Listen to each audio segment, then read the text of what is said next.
नमस्ते 108 आपकी किस प्रकार सहायता कर सकते हैं?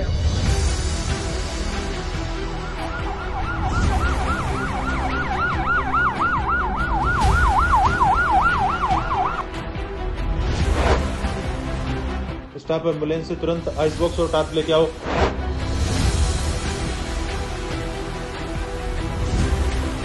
पेशेंट को तुरंत टार्प पे शिफ्ट करो, आइस क्यूब्स और कोल्ड वाटर डालिए और मूवमेंट कराइए।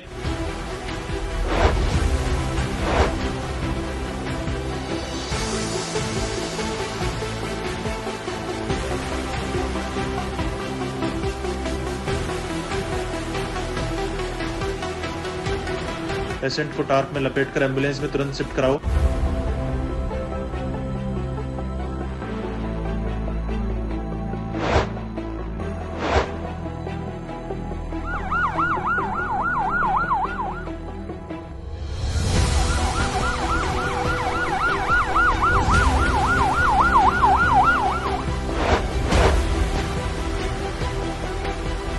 ये हीट स्ट्रोक का पेशेंट है, इसको तुरंत हीट स्ट्रोक रूम में शिफ्ट करिए।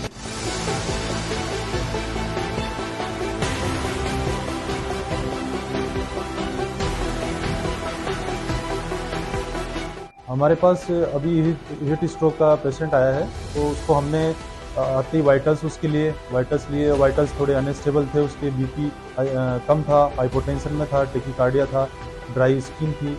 तो हमने टेम्परेचर उसका चेक किया तो टेम्परेचर उसका 105 था। हमने सबसे पहले इसको IVSS लिया, IV लाइन ली, IV फ्लूइड चालू किया और उसके बाद में इसका रैपिड कूलिंग की। उसके आइस पैक्स हमने इनके ग्रोइन और इसके नेक रीजन और एक्जिला पे आइस पैक्स लगाए और उसका टेम्परेचर कूलिंग डाउन करने की कोशिश की हमने। पेशेंट को हमने गैस ट्यूब इंसर्ट करके इसको कोल्ड सेलाइन से गैस्ट्रिक लवाज किया है और कोल्ड सेलाइन से इनेमा लगाई है ताकि इसका टेम्परेचर डाउन किया जा सके। हीट स्ट्रोक का मरीज हमारे पास बहुत सारी कंप्लेंट्स लेके आ सकता है। पेशेंट कॉन्शियस भी हो सकता है और पेशेंट अनकॉन्शियस भी हो सकता है। पेशेंट अगर अनकॉन्शियस है, उसका GCS लेवल <8 है और पेशेंट अनस्टेबल है, वाइटल्स अनस्टेबल है, तो पेशेंट को क्या है कि उसका एयरवे सिक्योर करना पड़ेगा, पेशेंट को इंट्यूबेट करना पड़ेगा और according to the guideline of ACLS उसको ABC के अकॉर्डिंग मैनेज करना पड़ेगा। Airway, breathing and circulation, you have to restore this. अगर पेशेंट सीजर करके आता है तो उस कंडीशन के अंदर अपन एंटी एपिलेप्टिक या सीडेटिव्स यूज़ करेंगे और उसके बाद में फर्दर सिम्टोमेटिक मैनेजमेंट पेशेंट का करेंगे। राज्य सरकार के निर्देशानुसार लू ताप के बारे में एक टीम का गठन किया और टीम गठन करने के पश्चात मैंने टीम को प्रशिक्षण दिया। प्रशिक्षण के उपरांत हमने लू ताप के लिए एक हीट स्ट्रोक रूम बनाया। हीट स्ट्रोक रूम में जो भी आवश्यक प्रोटोकॉल है, जैसे एयर कंडीशन, आपका मल्टी पैरामीटर, रूम थर्मामीटर है, रेक्टल थर्मामीटर है, ये सब चीज़ों की व्यवस्था की। इसके उपरांत हमने एक अपना एम्बुलेंस तैयार किया।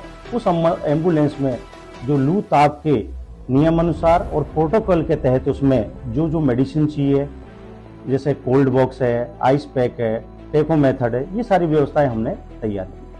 जयपुर जिले में सभी चिकित्सा संस्थानों जिनमें सैटेलाइट हॉस्पिटल, SDH हॉस्पिटल, सामुदायिक स्वास्थ्य केंद्र एवं प्राथमिक स्वास्थ्य केंद्र शामिल है, पर हीट रिलेटेड इलनेस को रोकने के लिए आवश्यक तैयारियां करने हेतु दिशा निर्देश जारी किए जा चुके हैं एवं सभी संस्थानों पर मॉक ड्रिल करवाई जा रही है।